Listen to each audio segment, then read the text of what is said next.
Okay, let's just dive right into this explainer. Today, we're tracking a true story that absolutely blurs the line between high-octane cinematic fiction and, well, devastating reality. We are looking at the wildlife, the crimes, and the ultimate downfall of Redoine Faïd. I mean, picture an unprecedented aerial prison escape unfolding in just 10 chaotic minutes. It's July 1st, 2018. At 9:20 a.m., a flight instructor gets hijacked by armed men threatening his family. Fast forward to 11:18 a.m., and a vintage helicopter is literally descending into a modern high-security prison yard just south of Paris. And by 11:28, the target has completely vanished into thin air. Which naturally leads us to ask, how does the most heavily guarded prisoner in all of France, locked away in solitary cell 207, manage to pull off such a spectacular stunt right under the noses of armed guards and watchtower snipers? Seriously, who is this guy? And how did he orchestrate an extraction that plays out exactly like a Hollywood blockbuster? To really understand the mastermind here, we've got to rewind all the way back to 1978.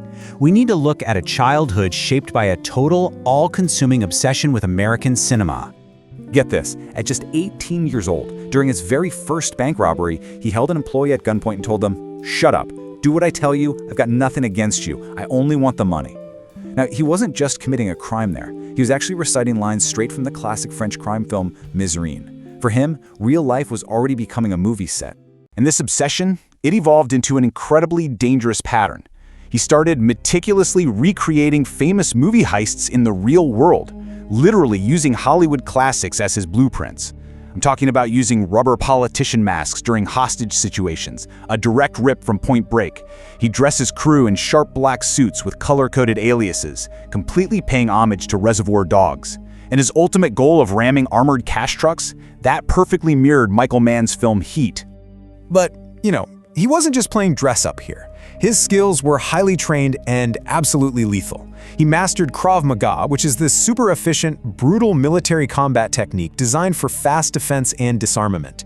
And he actually used this exact technique in real life to brutally disarm a police officer, steal his weapon, and escape a hospital in Basel, Switzerland, right after fleeing across train tracks from German federal police. Now, after eventually being caught and serving some time, he managed to convince the entire country that he was a changed man. But that glamorous public persona, it was a total cover. On the outside, sure, he was a best-selling author, he was this charismatic guest on French TV talk shows, and he even got to meet his idol, Heat director Michael Mann, at a film event. But the hidden reality was that he remained a complete adrenaline addict, secretly back out there orchestrating high-stakes armed robberies. But we really have to pause here for a second. Because what happens when the movie stops? When you try to live inside an action movie, reality is eventually going to crash in. And unlike a movie set where everyone just packs up and goes home at the end of the day, the real world brings permanent, tragic consequences. The big takeaway here is that fantasy simply cannot outrun reality forever. Let's slow down a bit and look at a tragic reality check. We're jumping to May 20th, 2010. This is the exact moment that slick Hollywood pacing came to a devastating halt in a Parisian suburb. So Faïd's crew had planned to rob an armored cash truck carrying 6 million euros. But a simple traffic stop turned the whole thing into an unchoreographed high-speed chase. They ended up crashing their getaway van, and at that exact moment, a routine traffic patrol unknowingly intercepted the aftermath. And this is where it stops being a movie. The criminals opened fire, and 16 bullets pierced a police patrol car windshield. Aurélie Fouquet, a 26-year-old police officer and mother to a 1-year-old, was tragically killed. Now, while Faïd wasn't actually the triggerman on the scene, compelling surveillance footage identified him as the mastermind behind the entire operation.